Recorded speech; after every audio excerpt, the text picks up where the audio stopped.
Did you ever tell Donald Trump his name is in the files? I have never spoken to President Trump about the Epstein files.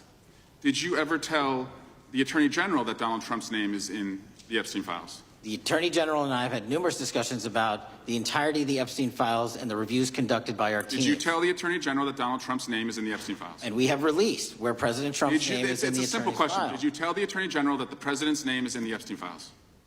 During many conversations that the Attorney General and I have had on the matter of Epstein, we have reviewed. The question is simple. Did you tell the Attorney General that Donald Trump's name is in the Epstein files? Yes or no? Why don't you try spelling it out? Yes or no, Director? Use the alphabet. Yes or no?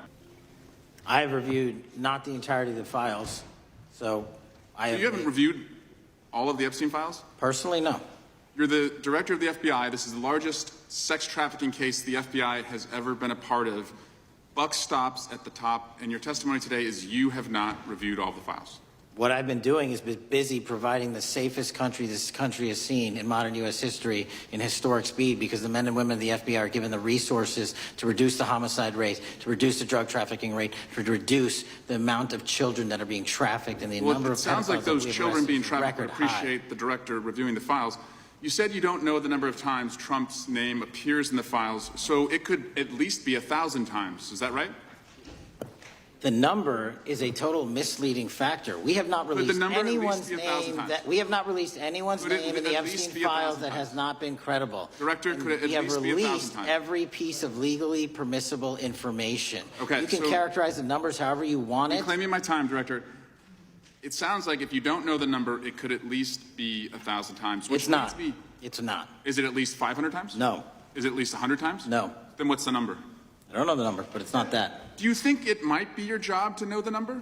My job is to provide for the safety and security of this country. My job is not to engage in political innuendo so you can go out to the sticks and get your 20-second hit in your fundraising article. Director, keep going, reclaiming your time, because the people of California are being underserved by your representation. If the president is not implicated, why not release everything that involves him? We have released everything, the president and anyone else's side, that is credible and lawfully be able to be released. Your fixation on this matter and baseless accusations that I'm hiding child pedophiles is disgusting. Anyone that says that needs to look at the stats alone and go back to the state of California, who's receiving the biggest surge in FBI resources through my redeployment, because the cities of Los Angeles, San Diego, and San Francisco need it. Director, remembering your oath to tell the truth, did you ever tell Donald Trump his name is in the files?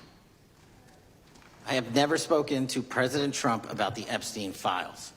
Did you ever tell the Attorney General that Donald Trump's name is in the Epstein files? The Attorney General and I have had numerous discussions about the entirety of the Epstein files and the reviews conducted by our team. Did you tell the Attorney General that Donald Trump's name is in the Epstein files? And we have released where President Trump's name is in the Attorney's file. It's a simple question. Did you tell the Attorney General that the President's name is in the Epstein files? During many conversations that the Attorney General and I have had on the matter of Epstein, we have reviewed. The question is simple. Did you tell the Attorney General that Donald Trump's name is in the Epstein files? Yes or no? Why don't you try spelling it out? Yes or no, Director? Use the alphabet. Yes or no? No? A, B, C, Director, D, E, F? it sounds like you don't want to tell us. Did you tell the Attorney General that Donald Trump's name was in the Epstein files? Why don't you try serving your constituency by focusing on reducing violent crime in this country and the number of pedophiles that are legally harbored in your sanctuary cities in California? I'll work with you on that. Regular order, Mr. Chairman. I'm the gentleman from California. Did you tell the Attorney General that Donald Trump's name is in the Epstein files? The question has been asked and answered. You've not answered it, and we will take your evasiveness as a consciousness of guilt. Director, did Donald Trump ever say to you, just find and release the entire truth? Don't worry if I'm in it? The instructions from the administration were to release all credible information, and we have done that. Did Donald Trump ever provide information about Jeffrey Epstein as an informant? Donald Trump has not been, and I can only speak for the FBI, an informant of the FBI. So, Director, you've played this cute shell game where you say you can't release everything because the court has said that it legally is not allowed to be released. But the court calls bullshit. Judge Richard Berman said that when you went to the court, quote, information contained in the Epstein grand jury transcripts pales in comparison to Epstein investigation information and materials in the hands of the Department of Justice.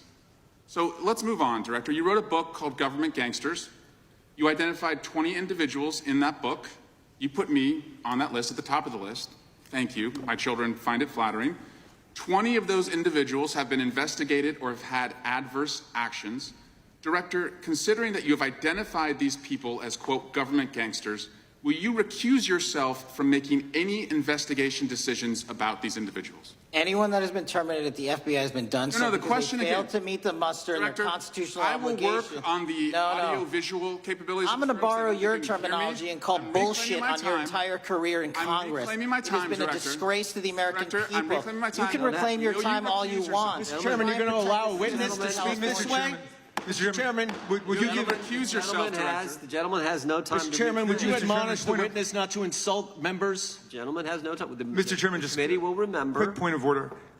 Could the gentleman be extended an additional 20 seconds to complete his thoughts, since the witness decided to interrupt him continuously? Then the witness will be able to respond if he wants. We'll make sure Thank he has you. time to do that. My question is, Continue. will you, Director, recuse yourself, yes or no, from investigating or making decisions about the 60 individuals, including myself, that you identified as government gangsters? Yes or no? Tonight's hearing on the Epstein files took a tense turn as lawmakers pressed for clear answers and struggled to get them. The exchange began with a direct question: whether Donald Trump had ever been told his name appeared in the Epstein records. The response was firm. There had been no conversation with the former president on that subject. Attention then shifted to the Attorney General, with repeated attempts to confirm whether she had been informed.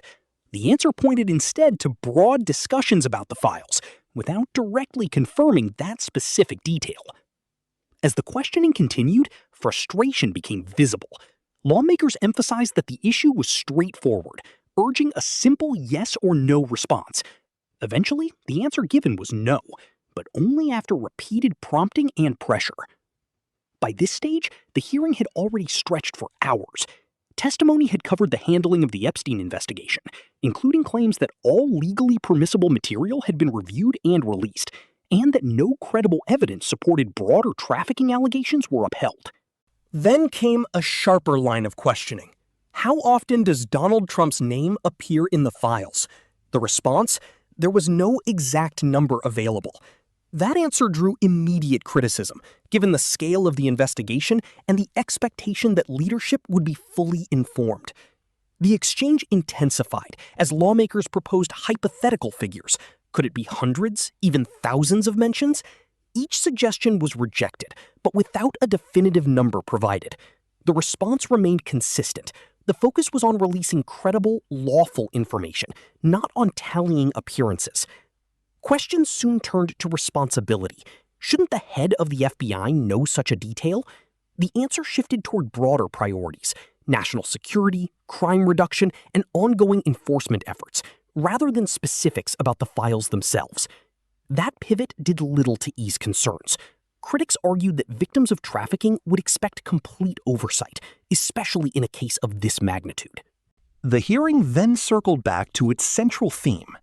Under oath, had the director ever informed either the president or the attorney general about Trump's name appearing in the files?